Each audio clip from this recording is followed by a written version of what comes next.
Hello student, आज हम पढ़ते हैं chapter number 1 class 11th biology NCERT और चैप्टर का टाइटल है द लिविंग वर्ल्ड और इसकी शुरुआत आपकी बुक में हुई है diversity in living organism. Diversity in living organism से इसकी शुरुआत हुई है। यहाँ पर हम इस वर्ड को चेक करें, डाइवर्सिटी। डाइवर्स का मतलब होता है जहाँ डिफरेंस हो, टाइप्स के डिफरेंस हो या किसी भी मायने में डिफरेंस हो। और अगर इसको मैं बायोडाइवर्सिटी कह रहा हूँ तो लिविंग और उसके डिफरेंस, और लिविंग को रिप्रेजेंट करते हैं स्पीसीज। इस लिविंग वर्ल्ड में जो आपको डेमोन्स्ट्रेट हो रही, दिख रही हैं, जो नज़र आ रही हैं, वो स्पीसीज है। और इस लिविंग वर्ल्ड में 1.7 से 1.8 millions of different types of species are there. This is biodiversity. 1.7 से 1.8 different types of species are there. और उसे भी तोड़ा जाए तो animal species more than plant species, animal species plant species से ज़्यादा है। वो 1.2 मिलियन एनिमल स्पीसीज़ है, 0.5 से 0.6 मिलियन प्लांट स्पीसीज़ है, और 1.02 मिलियन एक ही क्लास में है और उस क्लास का नाम है इंसेक्टा। तो largest with regards to biodiversity is class Insecta. अब हम थोड़ा पाई चार्ट्स के माध्यम से भी जाने कि किस रिगार्ड में डाइवर्स है, और थोड़ा सा जाने। जैसे animals are kept under 2 categories, vertebrates and invertebrates. Vertebrates के लिए जानना हो तो अपने बैक साइड पे, डॉर्सल साइड पे जाइए and check it, you have vertebral column.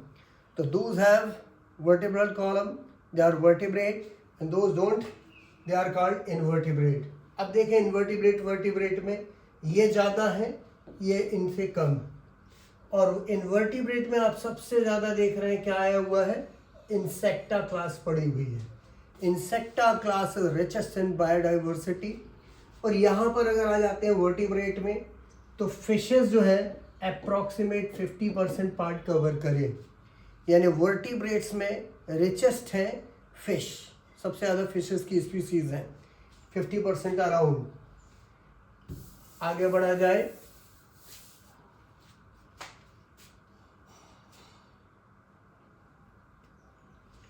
Plants में आ जाए तो प्लांट्स में फंजाई और एंजियोस्पर्म, इन्होंने मेजर पोर्शन ऑक्यूपाई कर रखा है।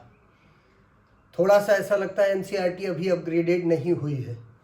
5 किंगडम सिस्टम ऑफ क्लासिफिकेशन अगर आप पढ़ते हैं तो फंजाई को एक अलग किंगडम दे दिया गया है। तो इस लिहाज से सबसे ज़्यादा स्पीसीज किसके अंदर आ जाएगी कि प्लांट्स में सबसे ज़्यादा स्पीसीज किस में है, तो एंजियोस्पर्म्स। बाकी सेक्शन आप चेक कर सकते हैं इसके अंदर। तो ये था प्लांट्स का description. Now come to the word taxonomy. This word was coined by de Candolle भी कह सकते हैं। और टेक्सोनॉमी में आप 4 बातें पढ़ेंगे, कैरेक्टराइजेशन, आइडेंटिफिकेशन, क्लासिफिकेशन और नॉमेनक्लेचर। इन 4 बातों की स्टडी को हम क्या कहते हैं, टेक्सोनॉमी। अगर इनमें से आ जाए फर्स्ट एक्ट क्या है, तो आंसर विल बी कैरेक्टराइजेशन। एक बार एम्स में आया था परंतु उसमें ये वर्ड नहीं था, तो आंसर ये दिया था उन्होंने कि आइडेंटिफिकेशन, क्लासिफिकेशन, नॉमेनक्लेचर, और एक ऑल दीज कर दिया, और इसमें से पूछ लिया which one is the first act of taxonomy, और आंसर उसमें दे दिया था उन्होंने आइडेंटिफिकेशन। पर ये 4 हो तो सबसे पहला कारण है, सबसे पहली बात क्या है आप जानेंगे, आप कैरेक्टराइजेशन।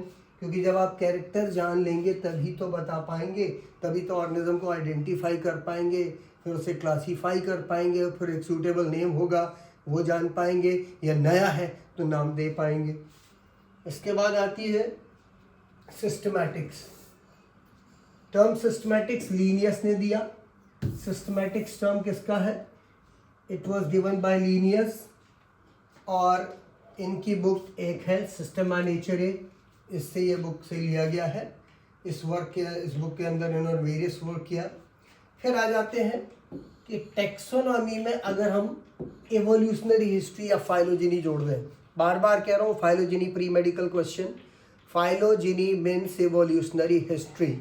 तो एवोल्यूशनरी हिस्ट्री इंक्लूड करती हुई टेक्सोनॉमी को हम क्या नाम देते हैं? सिस्टमैटिक्स कहते हैं। Evolutionary history is included under systematics, otherwise बाकी वो चार बातें तो आएंगी ही।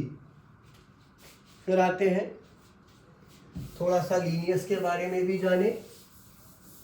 Karl Linnaeus, Carolus von Linnaeus, he was Swedish biologist, born in 1707, died in 1778। वैसे हिस्ट्री नहीं आती है, हिस्ट्री आती नहीं है, पर इसमें फिर भी एक क्वेश्चन मेरे को लगता है जिसकी संभावना है कि लीनियस वर्कड इन, क्वेश्चन अगर आए लीनियस वर्कड इन, तो आपको जवाब देना है 18th सेंचुरी। 17 के बाद की बात आई है, आफ्टर 17 है, इसीलिए आप क्या जवाब दोगे? 17th century. क्या जवाब देंगे आप? 17th century, Linnaean era. ये लीनियस जी हैं, ठीक है। फिर इनके कंट्रीब्यूशन की बात करें तो बाइनोमियल नोमेनक्लेचर, सेकेंड वन, ही क्लासिफाइड ऑर्गेनिज्म अंडर 2 किंगडम्स। ये 2 बातों के लिए mister Linnaeus is having world fame. आगे आते हैं अब अपन कि लीनियस ने कुछ बुक्स भी लिखी थी, लीनियस के द्वारा कुछ पुस्तकें लिखी गई। Let's check. स्पीसीज प्लांटेरम, इसमें वर्ड आया प्लांटेरम। ही described approximate 6,000 plant species in this book. Similarly, Systema Naturae, in this book he described more than 4,000 species of plants, animals. फिर आते हैं फिलोसोफिया बोटेनिका। इस बुक के अंदर आए हैं principles of binomial, principles of binomial इस पुस्तक के अंतर्गत आए हैं। Principles of binomial. Another 2 books, Flora Laponica and Genera Plantarum. He also wrote a book that was not in this chart, Critica Botanica। अब आते हैं, आगे बढ़े, that is vernacular name। अब हमारे सामने एक और बात आ गई है, वो है vernacular name। Vernacular names, that is local name, they are based on region and language। Look at this picture, in Hindi आम, in Sanskrit आमरा, whereas in English it is mango। तो आप देख रहे हैं 3 भाषाएं ली और तीनों में अलग अलग नाम आए। और इस दुनिया में ना जाने कितनी लैंग्वेज, कितने रीजन्स हैं, कितनी लैंग्वेज है, तो हर जगह इसके नाम हो सकता है अलग अलग हो। तो एक नाम से दुनिया में जाना जा सके संभव नहीं। तो इसी बात के लिए आया फिर साइंटिफिक नेम। तो बार बार कहता हूँ vernacular name, local name, region and language based, but not possible to know an organism by its vernacular name everywhere. इसीलिए ज़रूरत पड़ी साइंटिफिक नेम की। अब आइए देखिए, फिर ये मैंगो बना हुआ है और मैंगो का मैंने थोड़ा डिस्क्रिप्शन डाला है कि ये जो लोकल नेम है ये place to place, region to region vary करते हैं, परंतु साइंटिफिक नेम ऐसा है जिसमें वर्ल्ड ओवर एक ही नेम चलता है। जैसे मैंगो का scientific name, mango vernacular name, but scientific name Mangifera indica, scientific name and Mangifera indica. ये जो लोगों ने या साइंटिस्ट ने आपस में बैठकर जो सहमति बनाई, इससे दुनिया में एक ऑर्गेनिज्म को सब जगह जाना जा सकता है। अगर हमें साइंटिफिक नेम मालूम हो तो we can see its local name there in that particular region, but the scientific name is one all over the world। अब आते हैं, इस साइंटिफिक नेमिंग के लिए एक सिस्टम आया जिसको बोला गया है बाइनोमियल सिस्टम। इस सिस्टम को क्या नाम दिया गया? Binomial system. By word itself indicates that is two. Nominals for the name. Nominal for name. The two words name is given for the scientific name of organism. That's what it's called binomial. दो शब्दों का नाम देना है organism के scientific name के लिए. That's what it's called binomial system. System is called binomial and the word that name is scientific name is called binomial. Now let's see scientific name of human being Homo sapiens. Word 1, word 2. दो शब्द इसमें आए Homo and sapiens. Look at this name. Homo एक शब्द है, sapiens another word. Two words दिया. That's why binomial of human being. Human में male female दोनों इंक्लूड होता है, मेल फीमेल दोनों इंक्लूड होता है, man and women both are included, और दोनों का साइंटिफिक नेम एक ही आएगा, होमो सेपियंस. पहला वर्ड ये दिया है, दूसरा वर्ड ये दिया है. वर्ड नंबर 1 जेनेरिक नेम बताता है यानी जीनस बताता है. Word number 1 is termed as generic name because it indicates genus. Word number 2 indicates specific epithet that is a specific name और स्पीसीज. तो किसी साइंटिफिक नेम से हमको दो चीज़ें तो कंफर्म हो जाती हैं, that is genus and species of an organism. और binomial system of nomenclature was given by Linnaeus. इसको दिया किसने था? लिनियस ने. फिर आगे बढ़े, इसमें कुछ नेम आए हैं जिनके वर्नाकुलर नेम भी हैं और साइंटिफिक नेम भी यहाँ पर दिए हुए हैं. और ये आपको कहाँ मिलेंगे? तो ये आपको NCERT में दिखाई देंगे. Check it. Human में Homo sapiens. Human is man is vernacular name. Scientific name Homo sapiens. Housefly जिसका कि यहाँ पिक्चर भी है, Musca domestica. Musca is genus, Domestica is species. Mango, Mangifera is genus, Indica is a species. Wheat, Triticum aestivum. Triticum is genus, whereas aestivum is a species. ये आपको NCERT की पुस्तक में मिल जाएंगे. दो नाम साफ है, पहला वर्ड इसके अंदर है जीनस और दूसरा क्या है? स्पीसीज है.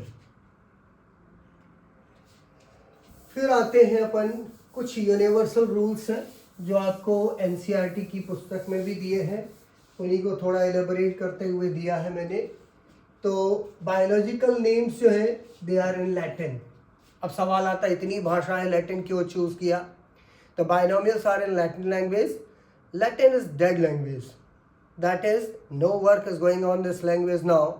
इसीलिए इस पर जो भी वर्ड दे दिया गया है या ले लिया गया है, सेलेक्ट कर लिया गया है, that is irreplaceable. That is irreplaceable. There is no changes possible. Clear? तो अब बात आता है, चूंकि लैटिन लैंग्वेज प्रेफर करी है इसीलिए इनको प्रिंट जब करोगे आप तो they are printed in italics. Scientific names are always printed in italics. हमने पिछली स्लाइड में देखा सारे नेम इटैलिक प्रिंट में थे. ठीक है. अब आता है पहला वर्ड जीनस बताएगा, ऑलरेडी डिस्क्राइब्ड है. सेकंड कंपोनेंट आपको क्या बताएगा? स्पीसीज. ये भी डिस्क्राइब कर चुका हूं मैं. अगर आप हैंड रिटन लेते हैं, मैंजीफेरा इंडिका जिसे मैंने हाथों से लिखा है, अब इनको कैसे बताएं कि ये लैटिन है? तो there is a rule, that is scientific names are underlined. ठीक है. प्रिंटेड तो आपको इटैलिक्स में करना है, परंतु अंडरलाइनिंग करना है उनको राइटिंग वर्क में. अंडरलाइनिंग ये इंडिकेट करती है दोनों वर्ड को ये लैटिन लैंग्वेज से लिए गए शब्द हैं. These words are taken from Latin language. फिर आइए, फर्स्ट वर्ड आपको हमेशा क्या बता रहा है? जीनस, जो कि कैपिटल लेटर से चालू हो रही है. और दूसरा देखिए आप, जैसे इधर देखिए ये मेंजीफेरा का एम कैपिटल दिख रहा है और स्पीसीज स्टार्ट होती है बेटा स्मॉल लेटर से, दैट इज आई इधर लिखा है क्लियरली, इंडिका का आई स्मॉल रखा है. फिर अनदर बात आई इसके अंदर कि लिन, इसके बाद एक एब्रीवेटेड फॉर्म लिन लिखा है. Its full form is Linnaeus. That is name of author. Name of author is written after the species but it is not in Latin. वो लैटिन में नहीं होता है और एक छोटा सा स्पेस जो दिया जाता है वर्ड्स के बीच में वो देना जरूरी है और एब्रीविएटेड फॉर्म में लिखते हैं. वो आता है द पर्सन और author who describe that particular plant. अब आ गया इसके बाद साइंटिफिक नेम के जो क्राइटेरिया है वो उनकी डिसाइडिंग अथॉरिटीज आर देयर. जैसे ICBN में international code of botanical nomenclature, ये प्लांट्स के साइंटिफिक नेम डिसाइड करते हैं। सिमिलरली ICZN जो है जोलॉजिकल नेम्स डिसाइड करती है। Zoological name is decided by ICZN। Now last आपको एक छोटी सी बात बतौर इंफॉर्मेशन देना चाह रहा हूँ। ये आपके NCERT में नहीं है, फिर भी मेरी इच्छा थी इसको बताया जाए। ये आपके सामने बना है Indian cobra. This picture is of Indian cobra और Naja it's scientific name. Look at these two words, they are identical. I mean to say genus and species both are same in this particular word, particular scientific name.